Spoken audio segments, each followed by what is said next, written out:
Hello friends, today we will discuss the chapter Chemical Reactions and Equations of class 10. This is chapter 1st.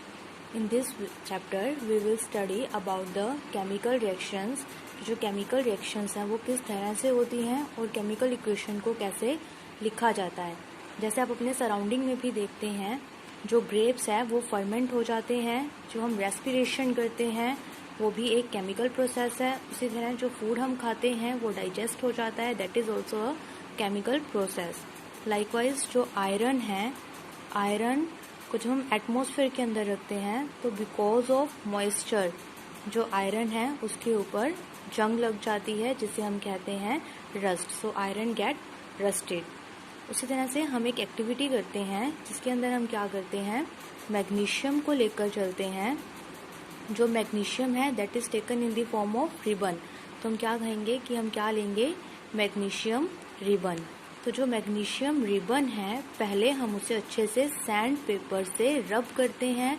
क्यों करते हैं, क्योंकि जो magnesium है वो बहुत रिएक्टिव मेटल है जो एटमॉस्फेयर के अंदर ऑक्सीजन प्रेजेंस है उसके साथ रिएक्शन करके जो मैग्नीशियम है वो मैग्नीशियम ऑक्साइड बना लेता है. अगर वो मैग्नीशियम ऑक्साइड बनाएगा तो उसे बर्न करना डिफिकल्ट हो जाता है.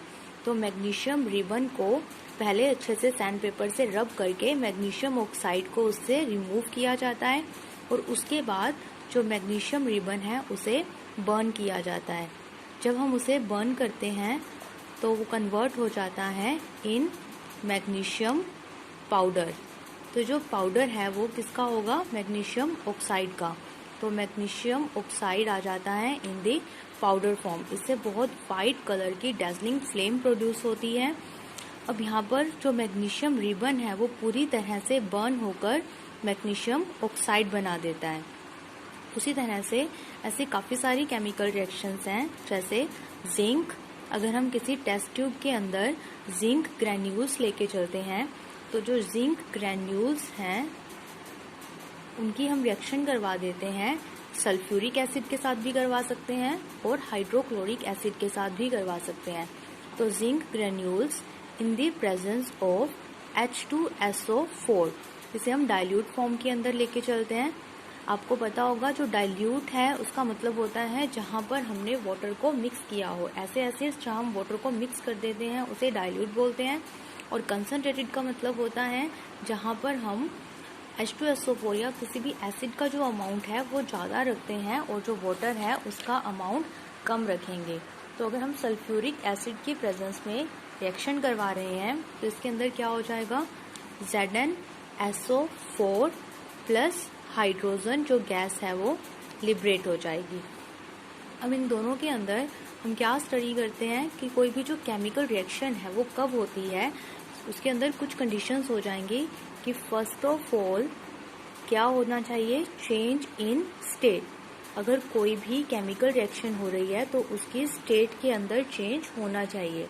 Second, change in colour. Third, change या evolution of gas, and fourth is change in temperature. So these are four conditions. change in state, जैसे अगर वो सॉलिड स्टेट के अंदर है तो लिक्विड में कन्वर्ट हो जाएगा, लिक्विड के अंदर है तो वो गैसेस फॉर्म में कन्वर्ट हो सकता है. चेंज इन कलर, पहले वो वाइट कलर का है उससे वो ब्लू कलर का भी कन्वर्ट हो सकता है, रेड कलर में कन्वर्ट हो सकता है, यानी अपना कलर भी चेंज करेगा तभी इसका मतलब है वहाँ केमिकल रिएक्शन हुई है. इवोल्यूशन ऑफ गैस, जैसे भी हमने एग्जांपल पढ़ा था कि अगर हम जिंक ग्रैन्यूल्स की रिएक्शन H2SO4 के साथ करवाते हैं तो वहाँ पर हाइड्रोजन गैस की लिबरेशन होती है. So this is a chemical reaction because of evolution of gas. Next is the change in temperature. अगर जहाँ पर हमने जिंक ग्रैन्यूल्स लिए हुए हैं हम टेस्ट ट्यूब भी ले सकते हैं और कॉनिकल फ्लास्क भी ले सकते हैं.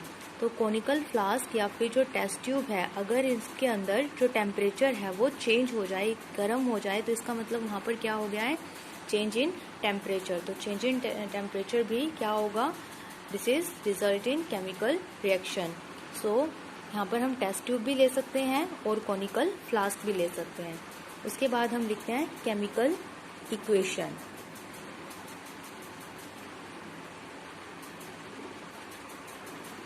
जो केमिकल इक्वेशन है उसको डिस्क्राइब करने के लिए हम उसे वर्ड्स में भी लिख सकते हैं या फिर हम उसे थोड़ी शॉर्ट फॉर्म यानी with the help of symbol भी लिख सकते हैं। तो केमिकल इक्वेशन के अंदर अगर हमने क्या किया था, magnesium plus oxygen results in formation of magnesium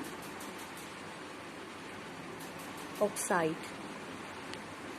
तो यहाँ पर जो मैग्नीशियम है वो हम सिंपली लिख सकते हैं इन वर्ड्स मैग्नीशियम ऑक्सीजन, और इससे किसकी प्रिपरेशन हो जाएगी, मैग्नीशियम ऑक्साइड की। तो जो हम इसके अंदर दो साइड्स हो गई, left hand side and right hand side. जो लेफ्ट हैंड साइड होगी, लेफ्ट हैंड साइड के अंदर जो हम लेते हैं उन्हें कहा जाता है रिएक्टेंट्स, और जो हम राइट हैंड साइड के अंदर लेंगे उन्हें कहा जाता है products. Reactants react to form the products. जो रिएक्टेंट्स हैं, जितने भी रिएक्टेंट्स हम ले रहे हैं, डिफरेंट रिएक्टेंट्स जो हम ले रहे हैं, उनके अंदर हम प्लस का साइन लगाएंगे। उसी तरह अगर प्रोडक्ट के अंदर हमें 2 और मोर प्रोडक्ट मिल रहे हैं तो वहां पर भी हम क्या करते हैं, प्लस का साइन से शो करते हैं। उसी तरह writing a chemical equation in short form, यानी अगर हम उसे सिंबलाइज कर दें, सिंबल फॉर्म में लिखें, तो जो मैग्नीशियम है उसका सिंबल होगा Mg प्लस ऑक्सीजन को लिखा जाता है O2 की फॉर्म में। As you all know, oxygen always exist in the molecular form. Nascent form के अंदर जो ऑक्सीजन है वो अनस्टेबल रहती है, तो इसे हमेशा कौन सी फॉर्म के अंदर लिखा जाएगा, इन molecular form. Results in formation of MgO। तो यहाँ पर जो MgO बन रहा है that is the magnesium oxide. तो यहाँ पर मैग्नीशियम प्लस O2, यहाँ पर आप देख रहे हैं 1 मैग्नीशियम है, यहाँ पर भी 1 मैग्नीशियम है, बट रिएक्टेंट साइड में 2 ऑक्सीजन है और प्रोडक्ट साइड में ओनली 1 ऑक्सीजन है। सो this equation is not a balanced equation. जब इक्वेशन अनबैलेंस्ड होती है तब उसे लिखा जाता है स्केलेटल इक्वेशन। तो ये वाली जो इक्वेशन बन गई इसको हम क्या लिख देते हैं, स्केलेटल केमिकल इक्वेशन। सो स्केलेटल केमिकल इक्वेशन। लेकिन अगर हम इसे बैलेंस कर देंगे तब उसे लिखा जाएगा बैलेंस्ड केमिकल इक्वेशन। जैसे अगर हम यहाँ लिख दें Mg, यहाँ पर क्या है O2, यहाँ पर हम लिख दें 2 MgO, यहाँ पर मैग्नीशियम 2 हो जाएंगे, तो हम यहाँ पर भी क्या लिख सकते हैं 2। यानी अगर हम इसे बैलेंस फॉर्म में लिख रहे हैं तो लिखा जाएगा 2 Mg plus O2 results in formation of 2 MgO। तो यहाँ पर हमने सारे एलिमेंट्स को बैलेंस कर दिया। So this equation is called the balanced chemical equation. This equation is skeletal chemical equation and this equation is balanced chemical equation. Next हम पढ़ते हैं how do we balance the chemical equation, यानी next topic is balancing of chemical equation. अब balancing कैसे करेंगे हम, जैसे अगर हमें रिएक्शन दी गई है जिंक प्लस सल्फ्यूरिक एसिड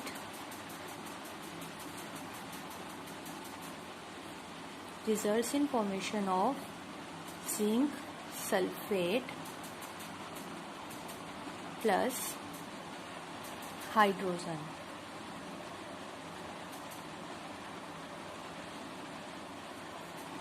तो यहाँ पर जो जिंक सल्फ्यूरिक एसिड आपस में रिएक्ट करके क्या बना देते हैं, जिंक सल्फेट प्लस हाइड्रोजन, जिसे हम सिंबलाइज फॉर्म में कैसे लिख सकते हैं, Zn plus H2SO4 results in formation of zinc sulphate plus H2। तो हम क्या देखेंगे, दो साइड्स हो गई हमारे पास, left hand side and right hand side. जो लेफ्ट हैंड साइड है उसके ऊपर क्या होंगे, रिएक्टेंट्स, और जो राइट हैंड साइड है वहाँ पर क्या होंगे, प्रोडक्ट्स। तो यहाँ पर जिंक कितने होंगे 1, हाइड्रोजन कितने हुए 2, सल्फर कितने हुए 1, ऑक्सीजन 4। राइट हैंड साइड मतलब जो प्रोडक्ट वाली साइड है वहाँ पर भी जिंक कितने हुए 1, हाइड्रोजन कितने हुए 2, सल्फर कितने हुए 1 and oxygen is 4।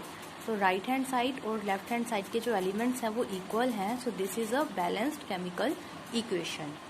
Next is, अगर हम iron plus H2O results in formation of Fe3O4 plus H2, so this is not a balanced chemical equation because यहाँ पर जो आयरन है दैट आर ओनली 1 और यहाँ पर जो आयरन है वो 3 है। तो अगर हम देखें जो लेफ्ट हैंड साइड और right hand side, left hand side के ऊपर जो आयरन है दैट आर 1 हाइड्रोजन 2 ऑक्सीजन 1। उसी तरह right hand side iron 3 hydrogen 2 and oxygen 4।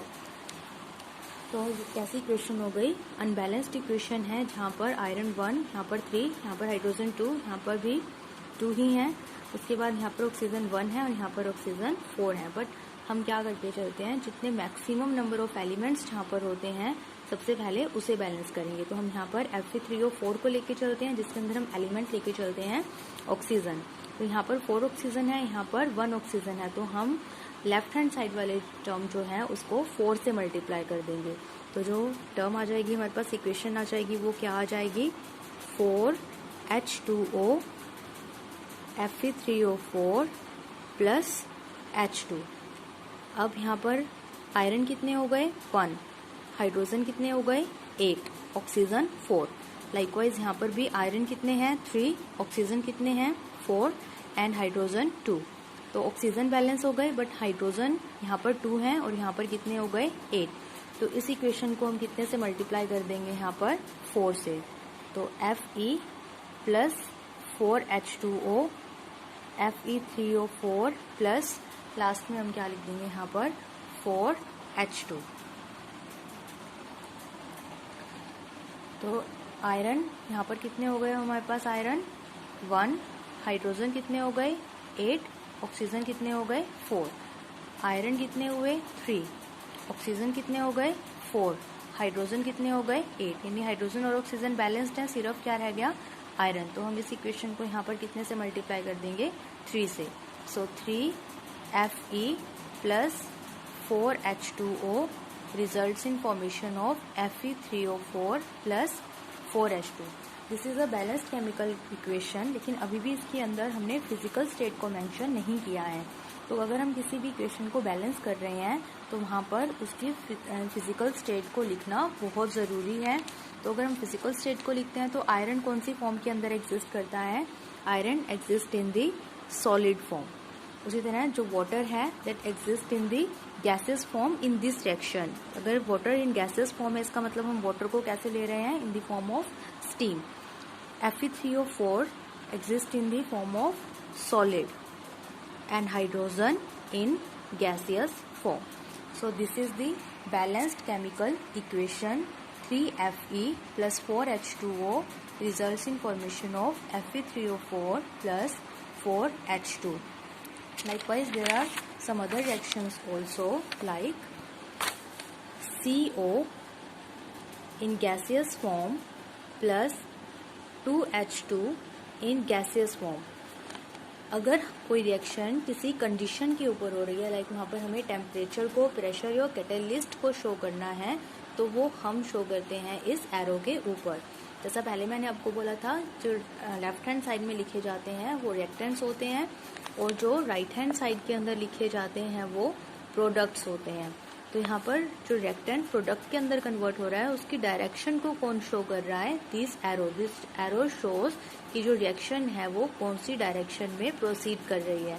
In this जो रिएक्टेंट है वो रिएक्ट करके क्या बना रहे हैं, प्रोडक्ट। तो एरो मूव कर रहा है टुवर्ड्स द प्रोडक्ट। और जो कंडीशन है वो हम एरो के ऊपर लिखते हैं। जैसे इस कंडीशन के अंदर जो प्रेशर है वो कितना चाहिए, 340 एटमोसफियर।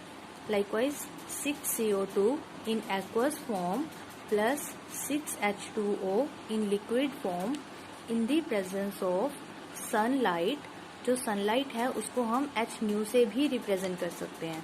उसी तरह पिगमेंट प्रेजेंट होता है लीव्स के अंदर जिसे हम क्लोरोफिल बोलते हैं, जो सनलाइट को ट्रैप करता है और जो एनर्जी मिलती है उससे कार्बन डाइऑक्साइड और वाटर आपस में कंबाइन करके बना लेते हैं C6H12O6 that is the glucose, जो कौन सी फॉर्म के अंदर एग्जिस्ट करेगा, in aqueous form, plus 6O2 in aqueous form. So this equation is of photosynthesis reaction. तो इसके अंदर हमने सारी इसकी कंडीशंस को भी लिखा है। This is a balanced equation. इसके अंदर कौन सी स्टेट के अंदर एग्जिस्ट करता है और कौन सी कंडीशंस के अंदर एग्जिस्ट करता है। तो जो रिएक्टेंट्स हैं वो हमने लेफ्ट हैंड साइड में लिखे, जो प्रोडक्ट हैं वो हमने राइट हैंड साइड के अंदर लिखे। जो डायरेक्शन को शो कर रहा है दैट इज द एरो। जो रिएक्शन कंडीशंस हैं उनको हम एरो के ऊपर लिखते हैं। सो फ्रेंड्स, आई होप आपको बैलेंसिंग ऑफ इक्वेशन समझ में आ गया होगा। और अगर आपको ये वीडियो अच्छी लगी तो आप लाइक करें, शेयर करें और सब्सक्राइब करें। Thank you.